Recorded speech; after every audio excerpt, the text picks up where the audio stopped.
Hello there and good morning to Wednesday, the best day to reset and re-energize to conquer the rest of the days in the week. I am Emefa Akosiaditi and I am bringing you the AM News this morning. Now first, child prostitution and drug abuse, counterfeit operations and suspected human trafficking. That is what a joint task force of military and the Forest Commission personnel discovered deep in the Subri River Forest Reserve in the Western region. What was thought to be a small illegal mining camp turned out to be a hidden community of over 10,000 inhabitants. Now, details in this report by Inatalia Kwanza, read to you. Deep in the Subri River Forest Reserve in Ghana's western region lies a hidden community, a sprawling illegal mining settlement known as Abewa-Nenkrang. Home to more than 10,000 people, it has grown far beyond a makeshift village. This is no ordinary encampment. It's a full-blown enclave with its own shadow economy, one sustained by child prostitution, drug abuse, counterfeit operations, and suspected human trafficking. In a dawn raid, a joint task force made up of military personnel and the Forestry Commission stormed the enclave. What they expected to be a hideout for about 2,000 illegal miners turned out to be a bustling community with over 10,000 inhabitants, many of them foreign nationals from Nigeria, Guinea, Niger, Burkina Faso, and Mali. This place, it's an eyesore. The place is full of illegal miners with all manner of activities within this community. We've seen incidents of child trafficking, child prostitution, drug abuse, money laundering, counterfeit, you name them. And we are getting nationals from all over the sub-region. It appears this community is a representation of ECOWAS. You can tell that there is no place within the community that they are mining. They are mining in the Subri Forest Reserve. And the effect on the impact of the illegal mining on the forest is very devastating. Among those found were trafficked girls from Nigeria, lured with false promises and forced into the sex trade. Young boys were also discovered, many addicted to substances like tramadol. The team says this is just the beginning. The operation will continue for the next 2 weeks as authorities vow to dismantle the entire settlement and reclaim the forest reserve. It's not going to be a 9-day one, as I said. We are going to be here for nearly 2 weeks and make sure the last illegal miner is ready from this community. As Ghana's forests come under increasing threat from illegal mining, Abewa-Nenkrang stands as a stark reminder of how deep-rooted and dangerous the crisis has become. Now, still on illegal mining, the Minister for Lands and Natural Resources, Emmanuel Amakofibua, has issued a stern warning to potential miners, stating that mining activities within forest reserves and water bodies will be met with severe consequences. Speaking at the passing out ceremony of the Blue Water Guards, the minister reaffirmed the government's commitment to protecting Ghana's natural resources. Any attempt to mine gold in our forest reserve and our water bodies will be a deadly business. And we mean it. To achieve this, we will identify and reward excellence. We are talking about a program of excellent mining. Special program is being established to provide phase support, technical training, access to financing, and advanced equipment to small-scale miners who will adhere to sustainable practices to expand their operations responsibly and legally.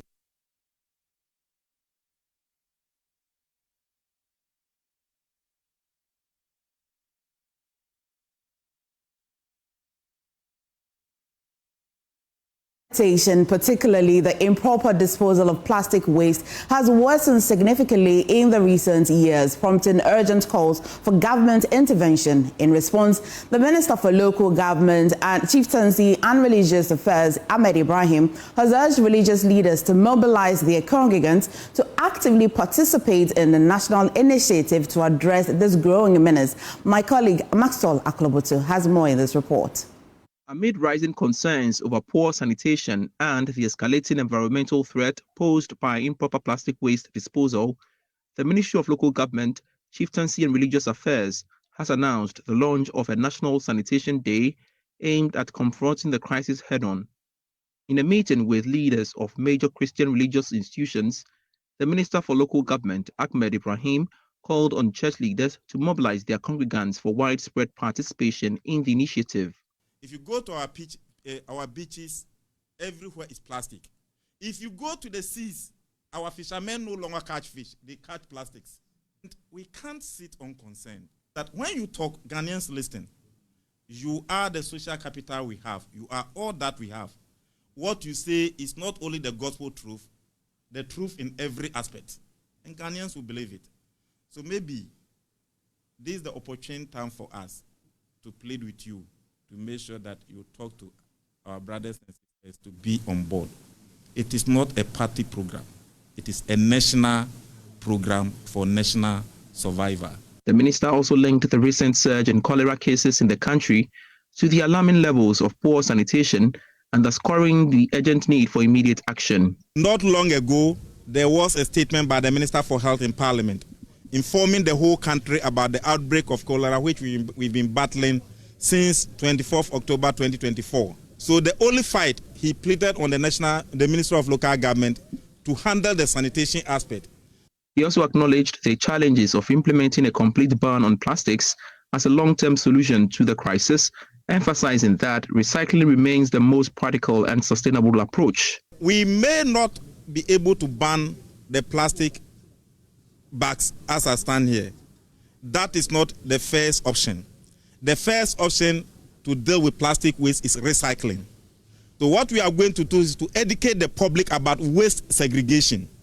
Chairman of the Christian Council of Ghana, Dr. Dela Dugbe, assured the minister of the council's full participation in the initiative. We have a standing committee meeting on tomorrow. We're going to tramp home on this. And as a council, we're going to do another letter referencing your letter, but we're also going to do another letter to directly communicate this to our constituents to make sure that nobody is left out. The ministry is optimistic about massive participation in the National Sanitation Day initiative. Maxwell Akloboto's report read to you. Now, some experts have identified the exit of 3 Sahelian countries, Mali, Burkina Faso and Niger, as imminent threats to peace building and integration within West Africa. At a high-level dialogue organized by the West African Network for Peace Building on the recent geopolitical issues facing the sub-region, there is a push for all actors to come on board in addressing the fragmentation of the economic zone. There's more in this report. After 50 years of existence, the Economic Community of West African States is grappling with disintegration, the latest being the exit of Burkina Faso, Mali, to form the new Alliance of Sahelian States, AES. These developments and many others have prompted a high-level dialogue convened by the West African Network for Peace Building, WANEP, which is attempting to unpack the contemporary geopolitical dynamics while recommending solutions. The geopolitics of West Africa is changing. France is no longer what it used to be in this neighborhood. France is being asked to leave. At least French soldiers are leaving. How can we turn this moment to our advantage? And how can we take care of what I will call our own family problems? Because at the end of the day, we are family.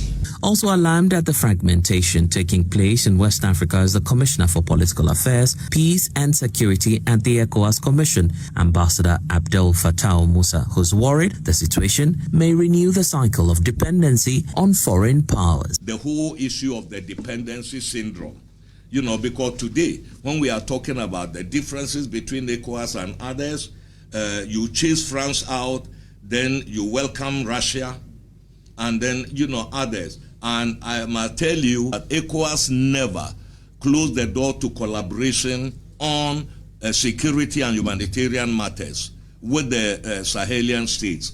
Up until they left, they were participating in the Accra Initiative, which was based here. ECOWAS always invited them to this meeting. No power, however, their intentions, are benevolent. Looking forward into the future, OneUp is hopeful that all stakeholders will open up to citizenry participation in a bid to drive transformation across West Africa. Yeah, I think it forms part of the complex mix of issues that we are dealing with. They are political, they are social, they are economic, they are even cultural. And I think they all form part of that cauldron of issues that we are dealing with, and therefore we need to open ourselves up to new possibilities and new opportunities. It's important that particularly for the space holders, when I say space holders, I'm referring to those that are particularly within the political spaces of leadership. I think it's important that during this difficult era for the entire globe, really, it's important that they open up themselves to engaging and dialoguing with particularly the citizens, because ultimately it's the citizens that live these experiences and look to the leaders to guide or lead the way as they live these experiences. And now let's go to the Ashanti region, where the Chief Executive Officer of the Kumasi Metropolitan Assembly, Richard Ofori-Agyemang-Boadi, has declared the Assembly's resolve to kill and feed stray cattle to the prisons and other charity institutions. This is a tough measure to deal with the long-standing menace of stray cattle roaming in major streets of the city. Now, Nanaya Ojima went to a press conference and has filed this report. At the Asokwa traffic light in Kumasi, about 15 cattle attempt to cross the road unsupervised. They obstruct traffic flow, even though the lights show green signaling vehicles to move. A driver, Alex, describes how he nearly ran into some cattle attempting to cross the road.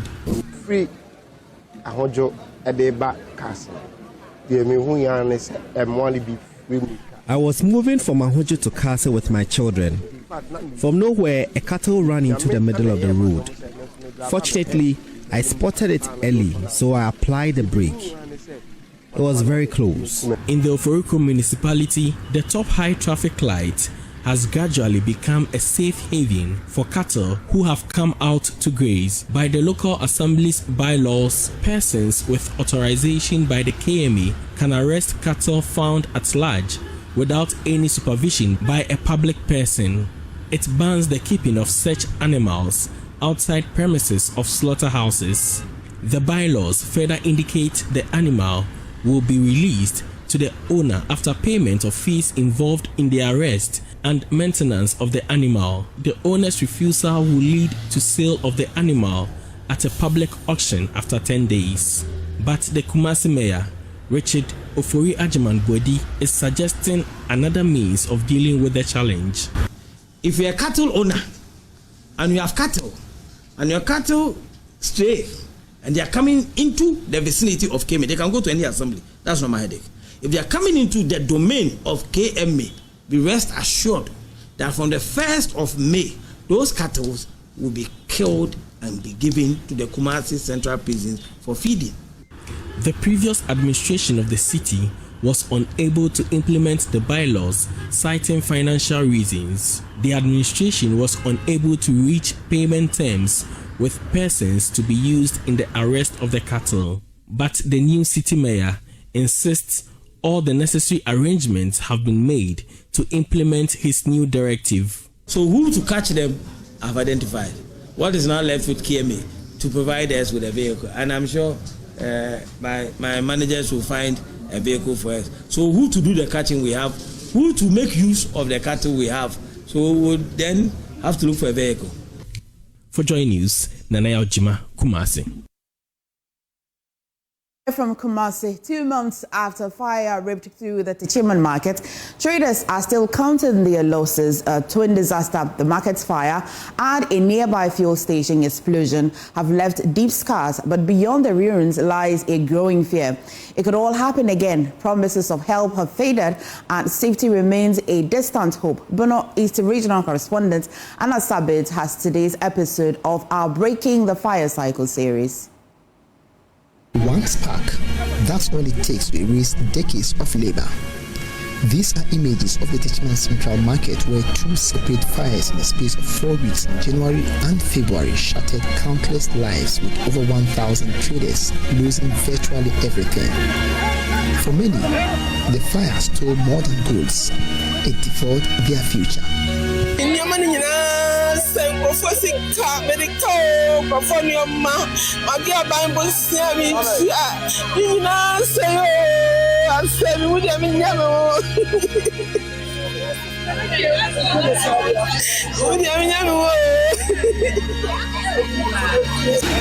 These recurrent fires have turned these hubs of life into ashes, leaving behind shattered dreams. I have lost everything. I am a widow. Now, what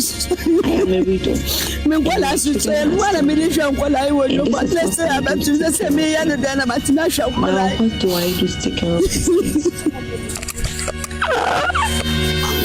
Most of these victims wonder how these fires occur late into the nights, with both happening on a Sunday. They suspect this has to do with arson.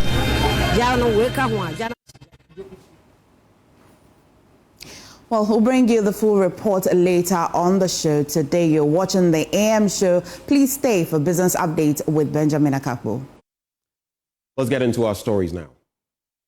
The Ghanaian business community is demanding a long-term approach in stabilizing the cedi, despite Ghana being close to securing $370 million following a staff-level agreement reached between the IMF and the country's authorities. Now, according to the president of the Ghana National Chamber of Commerce and Industry, Stefan Mezan Abbas, although the expected funds will check budget overruns, reforms and tightening monetary and fiscal policies, that is not sustainable in the medium to long term. He's been speaking to Joy Business. It brings a lot of comfort, but it is short term and it's going to be short-lived. It's short term and it's going to be short-lived. Businesses plan in the long term. Businesses plan in the long term. So what is the government's policy to ensure that the currency, our cedi, is stabilized in the long term, in the very, very long term? Okay, that is what is important. If we do not do that, what will happen is that we would end up going back to the IMF. And that is not good for any economy. That is not good for anyone. So it is important that we understand the government fiscal policies so that we can embrace it. Like I've said, in the very recent times, we've seen that the government is trying to leave the capital market by ensuring that it doesn't take a lot of subscription. So there's a lot of capital for the banks to on-lend. But interest rates are high. And therefore it has a lot of long-term effect on the dollar. So those are the things that we need to understand. So in the meantime, yes, it's good, but the short term is not something we want to count. We want to count on the long-term solution. That is what is very important.